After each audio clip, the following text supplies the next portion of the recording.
हज़रत अब्दुल्ला बिन उमर रदी अल्लाह ताला अन्हुमा बताते हैं कि जब उम्मुल मोमिनीन हज़रत आयशा सिद्दीक़ा रदी अल्लाह ताला अन्हा के दरवाजे पर पहुंचे तो वो रो रही थी हज़रत उमर रदी अल्लाह ताला अन्हो के लिए। वो इसलिए रो रही थी क्योंकि वो जानती थी कि उमर रदी अल्लाह ताला अन्हो उम्मत मुस्लिमा और फितनों के दरमियान एक ढाल थे। हज़रत अब्दुल्ला बिन उमर रदी अल्लाह ताला अन्हो उम्मुल मोमिनीन हज़रत आयशा सिद्दीक़ा रदी अल्लाह ताला अन्हा को सलाम देते हैं और हज़रत उमर रदी अल्लाह ताला अन्हो की ख्वाहिश का जिक्र करते हैं। वो कहती हैं कि मैंने ये जगह अपने लिए ख़ास कर रखी थी मगर आज मैं उन्हें यानी हज़रत उमर को अपने ऊपर तरजीह देती हूँ।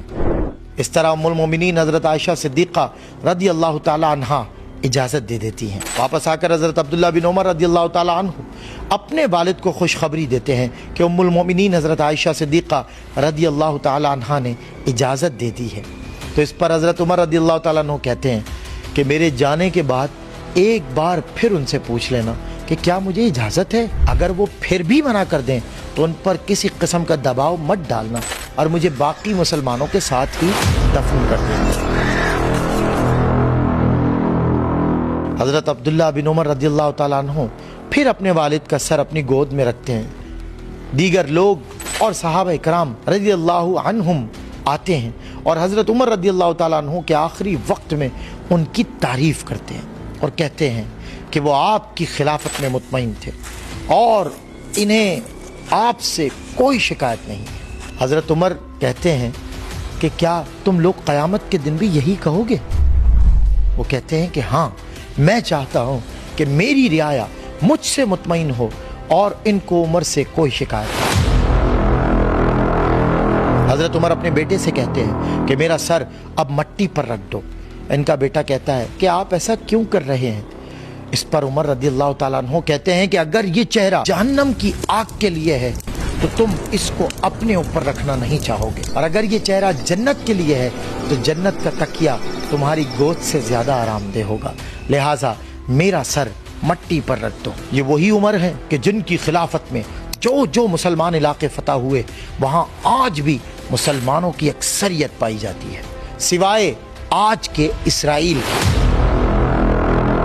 ये वही उमर है कि जिनके बारे में नबी अकरम सल्लल्लाहु अलैहि वसल्लम ने फरमाया कि अगर मेरे बाद कोई नबी होता तो वो उमर होता। ये वही उमर है जिनकी हुजूर अकरम सल्लल्लाहु अलैहि वसल्लम ने बार बार तारीफ की है, जो मदीना में फजर की नमाज पढ़ते वक्त सजदे में जख्मी हुए। ये हुजूर के साथियों में से एक थे और जिनको जन्नत की बशारत दे दी गई थी, और ये अपने बेटे से कह रहे हैं कि मेरा सर मट्टी पर रख दो।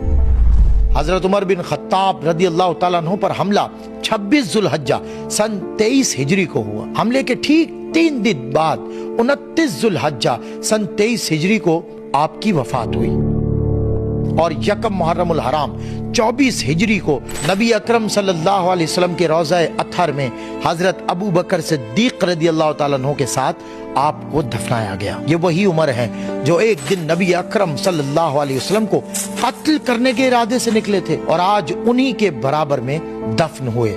ये थे अमीरुल मोमिनीन हजरत उमर बिन खत्ताब रदी अल्लाह ताला अन्हु। उमर वो जिसकी आमद पर खुले काबे का दरवाजा, उमर वो जिसकी आमद पर खुले काबे का दरवाजा। उमर है इंतखाबे रब, करो अजमत का अंदाजा। उमर की अजमतें पूछो मोहम्मद के मुसल्ले से, उमर जन्नत का वारिस है ये कहता हूँ धड़ल्ले से। हज़रत अब्दुल्ला बिन उमर रज़ियल्लाहु ताला